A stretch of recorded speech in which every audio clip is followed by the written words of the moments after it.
राजा दुर्जय का चरित्र तथा नैमिषारण्य की प्रसिद्धि का प्रसंग। भगवान वराह कहते हैं, पृथ्वी उस समय मुनिवर गौरमुख के परम उत्तम आश्रम को देखकर राजा दुर्जय ने सोचा, इस परम मनोहर आश्रम में चलूं और इसमें रहने वाले अनुपम ऋषियों के दर्शन करूं। यह विचार करके राजा दुर्जय आश्रम के भीतर चले गए। मुनिवर गौरमुख धर्म के साक्षात स्वरूप थे। आश्रम में राजा दुर्जय के आने पर मुनि का हृदय आनंद से भर उठा। उन्होंने राजा का भली भांति सम्मान किया। स्वागत सत्कार के पश्चात परस्पर कुछ वार्तालाप प्रारंभ हुआ। मुनिवर ने कहा, महाराज, मैं यथाशक्ति अनुयायियों सहित आपको भोजन पान कराऊंगा। आप हाथी, घोड़े आदि वाहनों को मुक्त कर दें और यहाँ पधारें।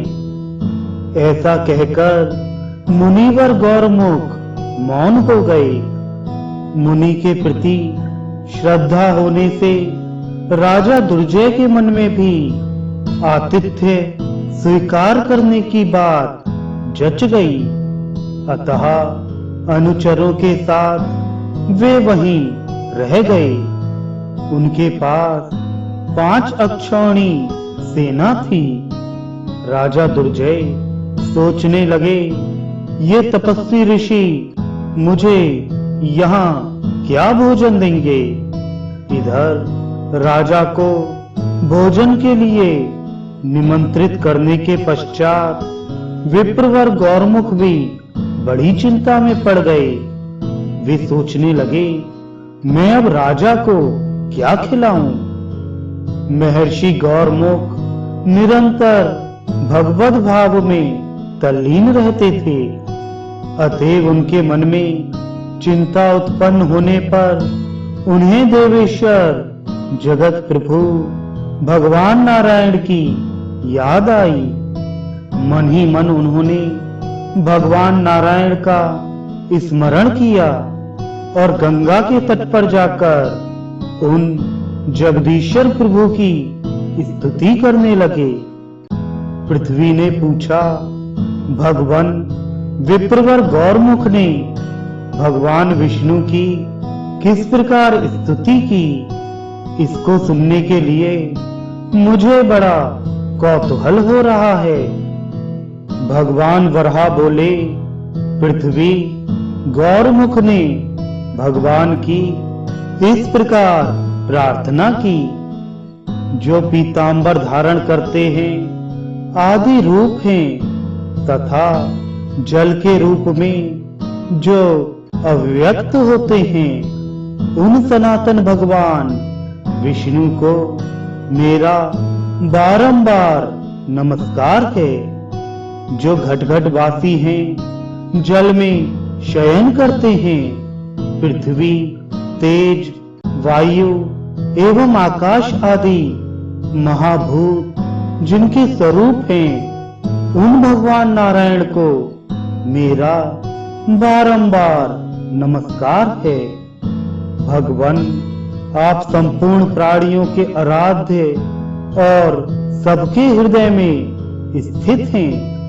अंतर्यामी परमात्मा के रूप में विराजमान हैं। आप ही ओमकार तथा वषटकार हैं। प्रभो, आपकी सत्ता सर्वत्र विद्यमान है। आप समस्त देवताओं के आदि कारण हैं, पर आपका आदि कोई नहीं है। भगवन, भू, भुभा, स्वहा, जन, मह, तप और सत्य, ये सभी लोग आप में स्थित हैं। अतः चराचर जगत आप में ही आश्रय पाता है। आपसे ही संपूर्ण प्राणी समुदाय, चारों वेदों तथा सभी शास्त्रों की उत्पत्ति हुई है। यज्ञ भी आप में ही प्रतिष्ठित है। जनार्दन पेड़ पौधे, वनौषधियां, पशु पक्षी और सर्प, इन सब की उत्पत्ति आपसे ही हुई है। देवेश्वर, यह दुर्जय नाम का राजा मेरे यहाँ अतिथि रूप से प्राप्त हुआ है। मैं इसका आतिथ्य सत्कार करना चाहता हूँ। भगवान, आप देवताओं के भी आराध्य और जगत के स्वामी हैं। मैं नितांत निर्धन हूँ, फिर भी आपसे मेरी भक्ति और विनयपूर्ण प्रार्थना है कि आप मेरे यहाँ अन्न आदि भोज्य पदार्थों का संचय कर दें।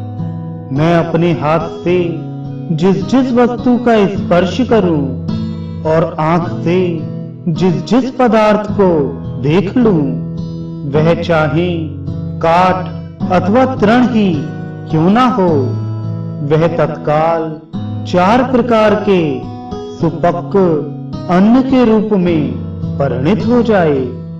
परमेश्वर, आपको मेरा नमस्कार है। भगवान, इसके अतिरिक्त यदि मैं किसी दूसरे पदार्थ का भी मन में चिंतन करूं, तो वह सबका सब मेरे लिए स्वतः प्रस्तुत हो जाए।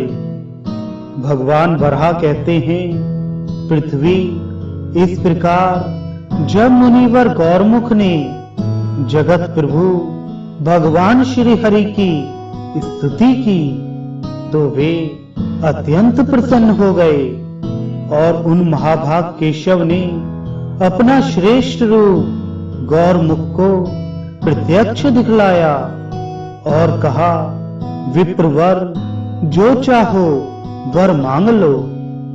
यह सुनकर मुनि ने ज्यों ही अपने नेत्र खोले, त्यों ही उनको भगवान श्री हरि के परम आश्चर्यमय रूप का दर्शन हुआ।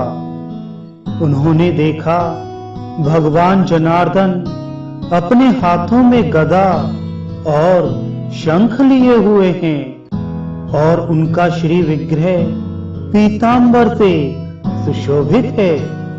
वे गरुड़ पर बैठे हुए हैं और तेजस्वी तो इतने हैं कि 12 सूर्यों का प्रकाश भी उनके सामने कुछ भी नहीं है।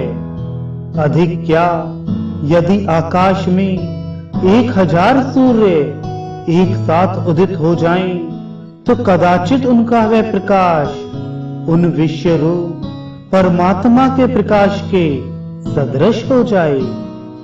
अनेक रूपों में विभक्त संपूर्ण जगत उन श्री हरि के श्री विग्रह में एकाकार रूप में स्थित था।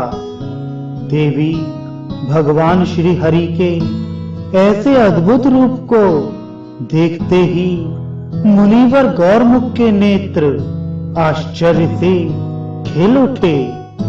मुनि ने उनको सिर झुकाकर प्रणाम किया और हाथ जोड़कर कहने लगे, भगवान, अब मुझे आपसे किसी प्रकार के वर की इच्छा शेष नहीं रह गई है। मैं केवल यही चाहता हूँ कि इस समय राजा दुर्जय को जिस किसी भी भांति मेरे आश्रम पर अपने सैनिकों एवं वाहनों के साथ भोजन प्राप्त हो जाए। कल तो वह अपने घर चला ही जाएगा। इस प्रकार मुनिवर गौरमुख के प्रार्थना करने पर देवेश्वर श्री हरि निर्वित हो गए और चिंतन करने मात्र से सिद्धि प्रदान करने वाला एक महान कांतिमान चिंतामणि रत्न उन्हें देकर वे अंतर्धान हो गए।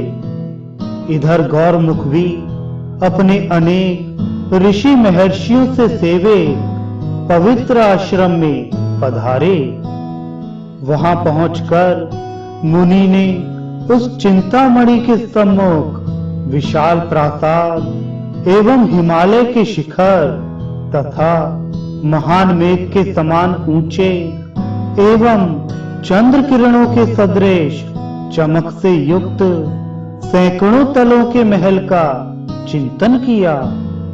फिर तो एक की कौन कहे, हजारों एवं करोड़ों की संख्या में वैसे विशाल भवन तैयार हो गए। कारण गौरमुख को भगवान श्री हरि से वर मिल चुका था। महलों के आसपास चार दीवारियां बन गई। उनके बगल में सटे ही उपवन उन महलों की शोभा बढ़ाने लगे। उन उद्यानों में कोकिलें तथा अनेक प्रकार के पक्षी भी आ बसे। चंपा, अशोक, जायफल और नाग केसर आदि अनेक प्रकार के बहुत से वृक्ष उन उद्यानों में सब ओर दृष्टिगत होने लगे। हाथियों के लिए हथसार तथा घोड़ों के लिए घुड़सार का निर्माण हो गया। इन सब का संचय हो जाने पर गौरमुख ने सब प्रकार के भोज्य पदार्थों का चिंतन किया। फिर उस मणि ने भक्ष्य, भोज्य, लेह एवं चोष्य प्रवृत्ति अनेक प्रकार के अन्न तथा परोसने के लिए बहुत से स्वर्ण पात्र भी प्रस्तुत कर दिए।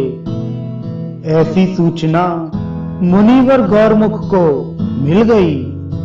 तब उन्होंने परम तेजस्वी राजा दुर्जय से कहा, महाराज, अब आप अपने सैनिकों के साथ महलों में पधारें। मुनि की आज्ञा पाकर राजा दुर्जय ने उस परम विशाल गृह में प्रवेश किया, जो पर्वत के समान ऊंचा जान पड़ता था। राजा के भीतर चले जाने पर अन्य सेवकगण भी यथाशीघ्र अपने अपने गृहों में प्रविष्ट हो गए। तदनंतर जब सबके सब महल में चले गए, तब फिर मुनिवर गौरमुख ने उस दिव्य चिंतामणि को हाथ में लेकर राजा दुर्जय से कहा, राजन, यदि अब आप स्नान भोजन करना चाहते हो तो मैं दास दासियों को आपकी सेवा में भेज दूं। इस प्रकार कहकर द्विजवर गौरमुख ने राजा के देखते ही देखते भगवान विष्णु से प्राप्त चिंतामणि को एकांत स्थान में स्थापित किया। शुद्ध एवं प्रभापूर्ण उस चिंतामणि के वहां रखते न रखते हजारों दिव्य रूप वाली स्त्रियां प्रकट हो गईं। उन स्त्रियों के सभी अंग बड़े सुंदर, सुकुमार तथा अनुलेपनों से भी अलंकृत थे। उनके कपोल, केश और आंखें बड़ी सुंदर थीं। वे सोने के पात्रों को लेकर चल पड़ी। इसी प्रकार कार्य करने में कुशल अनेकों पुरुष भी एक साथ ही राजा दुर्जय की सेवा के लिए अग्रसर हुए। अब तुरही आदि अनेक प्रकार के बाजे बजने लगे।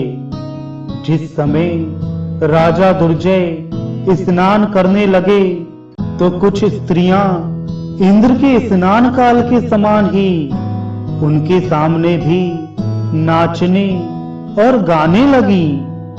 इस प्रकार दिव्य उपचारों के साथ महाभाग दुर्जय का स्नान कार्य संपन्न हुआ। अब राजा दुर्जय बड़े आश्चर्य में पड़ गया।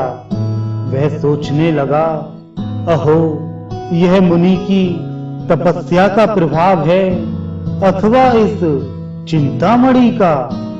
फिर उसने स्नान किया, उत्तम वस्त्र पहने और भांति भांति के अन्नों से बने भोजन को ग्रहण किया। उस समय मुनिवर गौरमुख ने जिस प्रकार राजा दुर्जय की सेवा एवं सत्कार किया, वैसे ही वे राजा के सेवकों की सेवा में भी संलग्न रहे। राजा अपने सेवकों, सैनिकों और वाहनों के साथ भोजन पर बैठा ही था। इतने में भगवान भास्कर अस्ताचल को पधारे। आकाश लाल हो गया। अब शरद ऋतु के स्वच्छ चंद्रमा से मंडित रात्रि आई। ऐसा जान पड़ता था मानो सभी श्रेष्ठ गुणों से संपन्न रोहिणी नाग उस रात्रि से अनुराग कर रहे हों। उनके साथ ही हरित किरणों से युक्त शुक्र और बृहस्पति भी उदित हो गए, पर चंद्रमा के साथ उनकी शोभा अधिक नहीं हो रही थी, क्योंकि प्राणियों की ऐसी धारणा है कि दूसरे के पक्ष में गया हुआ कोई भी व्यक्ति अपने भिन्न स्वभाव के कारण शोभा नहीं पाता। चंद्रमा की चमकती हुई किरणें सबको प्रसन्न करने में पूर्ण समर्थ हैं, किंतु उनसे भी सभी प्रेम नहीं करते। अब तक उन नरेश के सभी सेवक एवं वे स्वयं भोजन, वस्त्र और आभूषणों से सत्कृत हो चुके थे। अब उनके सोने के लिए बहुत से रत्न जटित पलंग भी भिन्न भिन्न कक्षों में उपस्थित हो गए। उन पर सुंदर सुंदर गद्दे और चादरें भी बिछी थीं।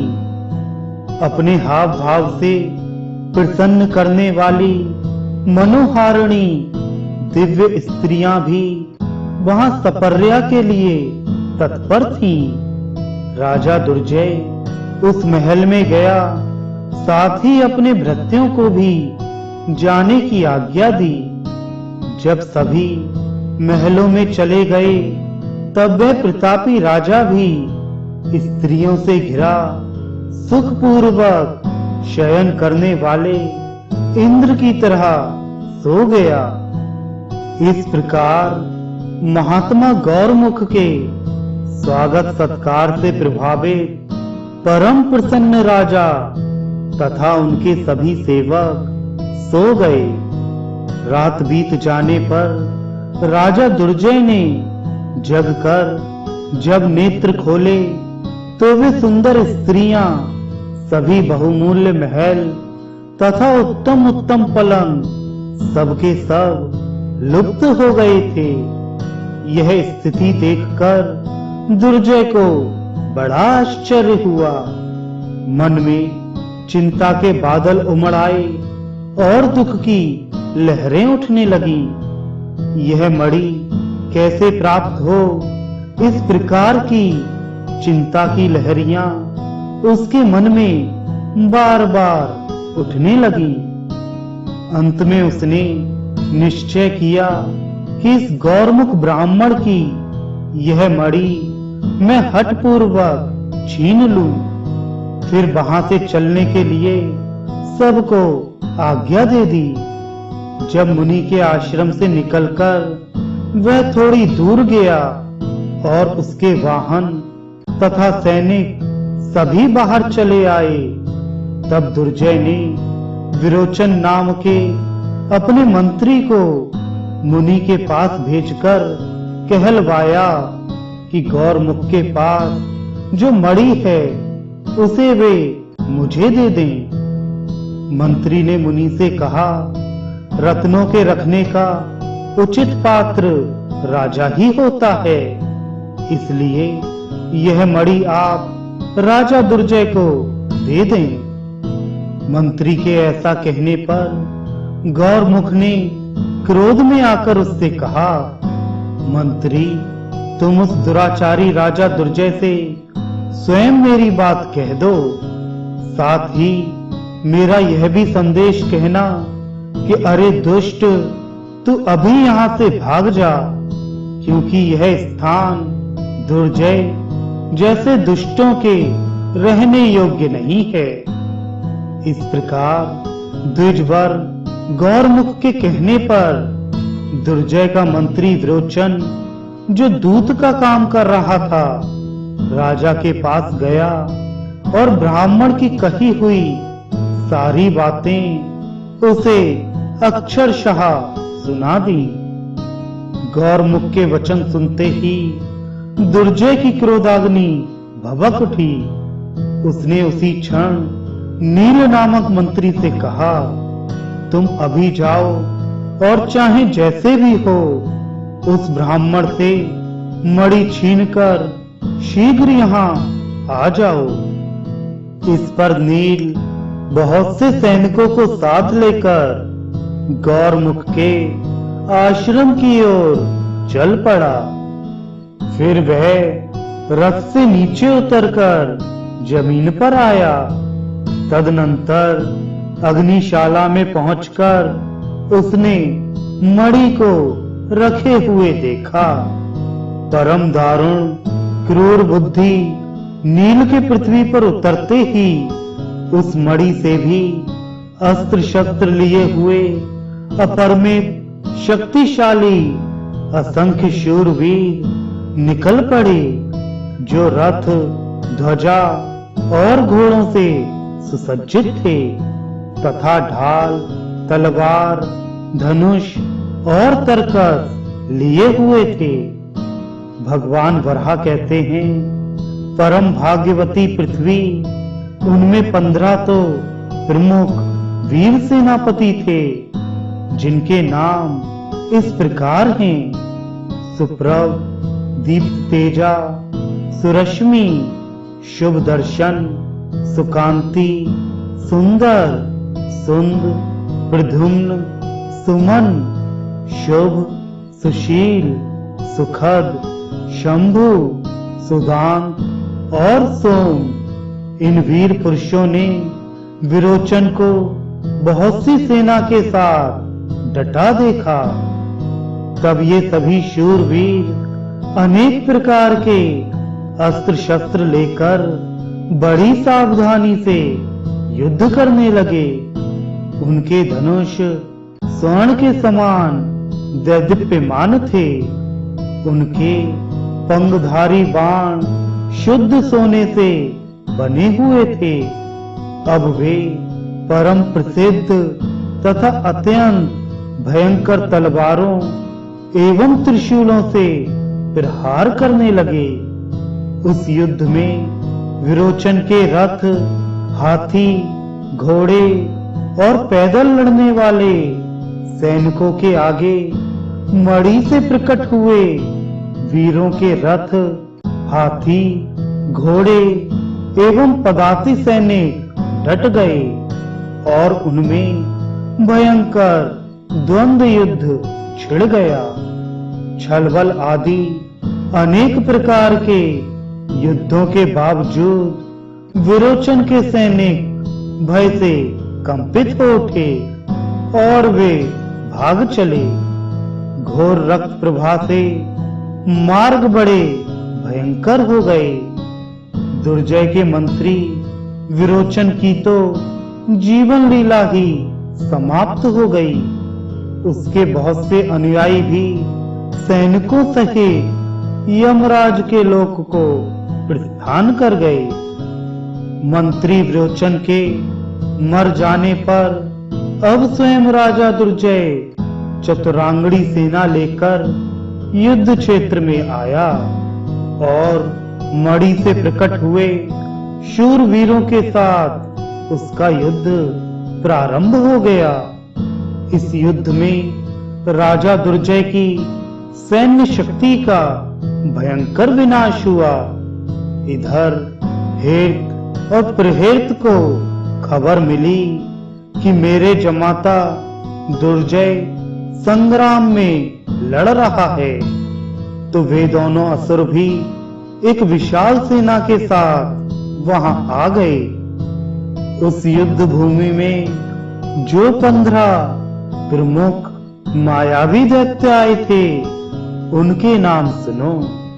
विरघस, विघस, संघ, अशनिप्रभ, विद्युतप्रभ, सुघोष, भयंकर, उन्मात्तक्ष, अग्निदत्त, अग्नितेज, बाहु, शक्र, प्रतर्दन, विरोध और भीमकर्मा, विप्रचित्ति। इनके पास भी उत्तम अस्त्र शस्त्रों का संग्रह था। प्रत्येक वीर के साथ एक एक अक्षौणी सेना थी। ये सभी दुष्ट दुर्जय की ओर से युद्ध भूमि में डटकर मणि से प्रकट हुए वीरों के साथ लड़ने के लिए उद्यत हो गए। सुप्रभ ने 3 बाणों से विगत को बींध डाला और सुरश्मि ने 10 बाणों से विरघस को। उस मोर्चे पर सुदर्शन के 5 बाणों से अशनि प्रभ के अंग छिद गए। इसी प्रकार सुकांति ने विद्युत प्रभ को तथा सुंदर ने सुघोष को धराशायी कर डाला। सुंद ने अपने शीघ्रगामी 5 बाणों से उन्मत्ताक्ष पर प्रहार किया। साथ ही चमचमाते हुए बाणों से शत्रु के धनुष के टुकड़े टुकड़े कर दिए। इस प्रकार सुमन का अग्निदत्त से, सुवेद का अग्नितेज से, सुनल का बाहु एवं शक्र से तथा सुवेद का प्रतर्दन से युद्ध छिड़ गया। यूं अपने अस्त्र शस्त्रों की कुशलता दिखाते हुए सैनिक आपस में युद्ध करने लगे, पर अंत में मणि से प्रकट हुए योद्धाओं के हाथ सभी दैत्य मार डाले गए। अब मुनिवर गौरमुख भी हाथ में कुश आदि लिए वन से आश्रम में पहुंचे। दुर्जय अब भी बहुत से सैनिकों के साथ खड़ा था। यह देखकर गौरमुख आश्रम के दरवाजे पर रुक गए और मन ही मन विचार करने लगे, अहो, इस मणि के कारण ही यह सब कुछ हुआ और हो रहा है। अरे, यह भयंकर संग्राम इस मणि के लिए ही आरंभ हुआ है। इस प्रकार सोचते सोचते मुनिवर गौरमुख ने देवादिदेव भगवान श्री हरि का स्मरण किया। उनके स्मरण करते ही पीतांबर धारण किए हुए भगवान नारायण गरुण पर विराजमान हो मुनि के सामने प्रकट हो गए और बोले, कहो, मैं तुम्हारे लिए क्या करूं? तब मुनिवर गौरमुख ने हाथ जोड़कर पुरुषोत्तम भगवान श्री हरि से कहा, प्रभु, आप इस पापी दुर्जय को इसकी सेना के सहित मार डालें। मुनि के ऐसा कहते ही अग्नि के समान प्रज्वलित भगवान के सुदर्शन चक्र ने सेना सहित दुर्जय को भस्म कर डाला। यह सब कार्य एक निमेष के भीतर पलक मारते संपन्न हो गया। फिर भगवान ने गौरमुख से कहा, मुनि, इस वन में दानवों का परिवार एक निमेष में ही नष्ट हो गया है। अतः इस स्थान की नैमिषारण्य क्षेत्र के नाम से प्रसिद्धि होगी। इस तीर्थ में ब्राह्मणों का समुचित निवास होगा। इस वन के भीतर मैं यज्ञ पुरुष के रूप में निवास करूंगा। ये 15 दिव्य पुरुष जो मणि से प्रकट हुए हैं, सतयुग में याज्ञ नाम से विख्यात राजा होंगे। इस प्रकार कहकर भगवान श्री हरि अंतर्धान हो गए और मुनिवर गौरमुख भी अपने आश्रम में आनंद पूर्वक निवास करने लगे।